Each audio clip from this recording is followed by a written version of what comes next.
Вітаю, дорогі друзі! Сьогодні поділюсь з вами рецептом смачних та ніжних рулетиків з печінки.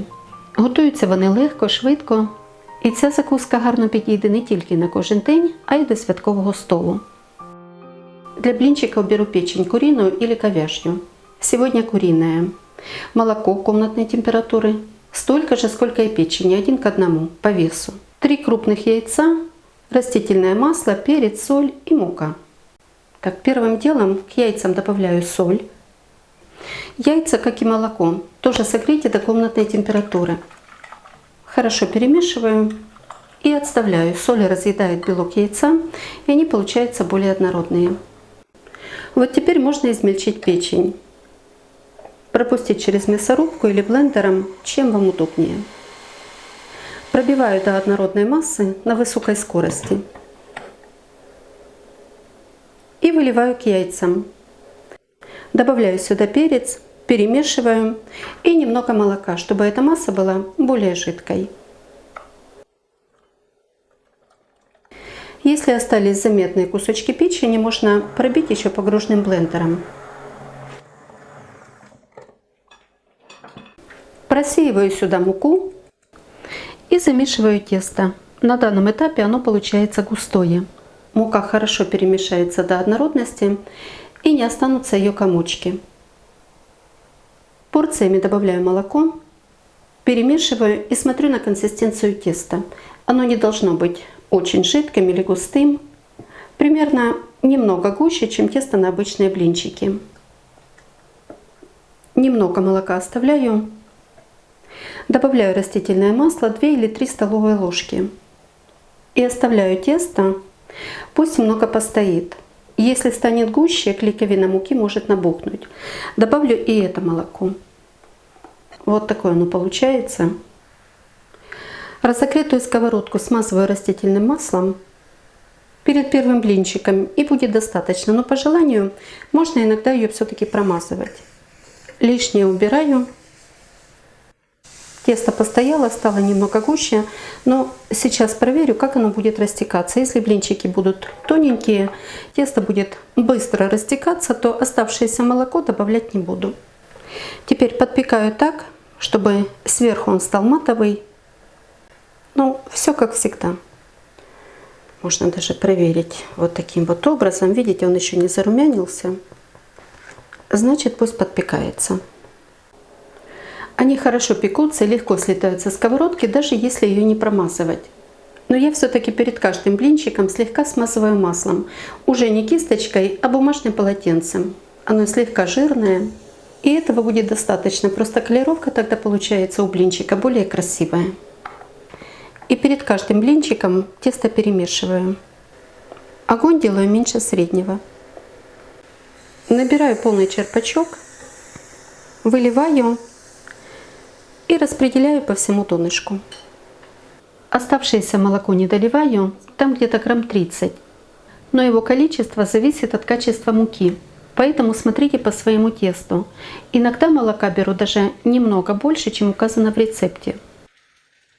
Камера, наверное, не передает. Местами такой красивый румянец. Сильно подсушивать их не надо. Вы их можете уже в таком виде подавать со сметанным соусом. Добавить туда чеснок, укроп или другую зелень. И это уже будет вкусно. Ну а фаршированная это уже полноценная закуска. И начинка может быть разной. Очень хотелось бы, чтобы в комментариях поделились, с чем вы готовите такие рулетики, блинчики. Для начинки мне понадобится чеснок, сыр 3 штучки. Я беру вот такой вот. Майонез у меня домашний и пару соленых огурцов квашеных. На мелкой терке натерла плавленый сыр и 6 яиц. На 1 сырок 2 яйца. Также мелко натираю огурцы. Там, где кожица потверже, я их очистила, а где тоненькая, я оставляю. Обязательно чеснок. По желанию можно добавить зелень, вашу любимую. Петрушку, укроп. Я добавляю замороженный. Он ничем не хуже свежего, если правильно заморозили. Заправляю майонезом и пробую на вкус. Огурцы хорошо дополняют эту начинку своей кислинкой. Можно также добавить пару столовых ложек огуречного сока. Именно сока, который выделяется при натирании, а не рассола. Но это все по вашему вкусу. Ну вот она хорошо перемешалась. Полностью готова. Можно фаршировать блинчики.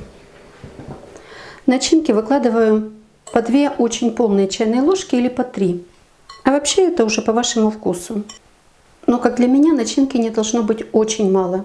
Там сильно тонкий слой. Растягиваю до самых краешков. И закручиваю в плотный рулет. Чтобы в разрезе он был красивый, не пустой в середине. Прижимаю немного. Вот такой он получается ровненький. Посмотрите. Вот такие получаются рулетики. Этой порции начинки хватило на 9 штук. Сверху их затяну пищевой пленкой через бумажное полотенце и поставлю в холодильник. Для второй начинки понадобится 1 средняя морковка, 3 яйца. Натерла все это на мелкой терке. 2 средние луковицы мелким кубиком, чеснок, майонез, соль и молотый черный перец по вкусу. На разогретую сковородку наливаю растительное масло и обжариваю сразу 1 лук.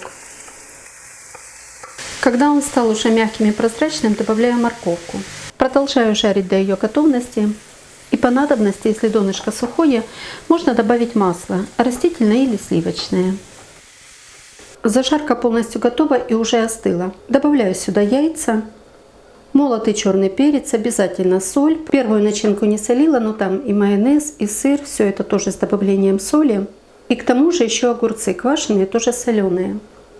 Эту надо обязательно посолить по вкусу. Все это перемешиваю и заправляю майонезом. Немного чеснока, потом попробую.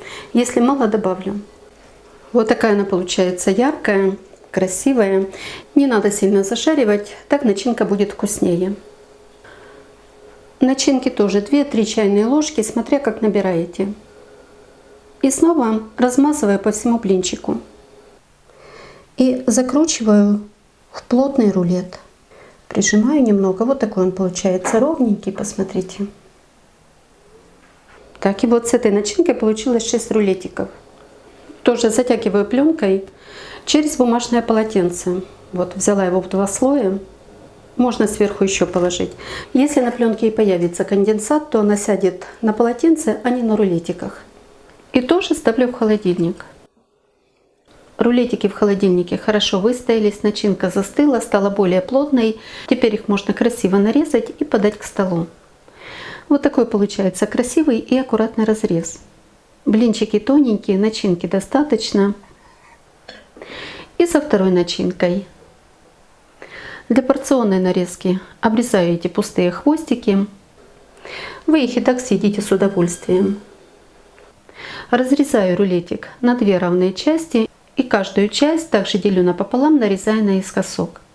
Выставляю их как пенечки разрезом вверх. И получается не только вкусно, но и красиво. Нарезайте их холодными, так они будут более красивыми. А вот вкус их лучше раскрывается уже при комнатной температуре, когда они немного постоят на столе. Начинка становится более мягкой, нежной. Рулетики ароматные и очень-очень вкусные. Готовьте з удовольствием і приємного вам апетита! Якщо вам подобаються мої рецепти, діліться ними з друзями, підписуйтесь на канал, залишайте коментарі. Щиро дякую за вподобайки, а постійним спонсорам мого каналу за підтримку та допомогу. Мені дуже приємно, що ви так цінуєте мій труд. І як завжди, бажаю вам всього найкращого.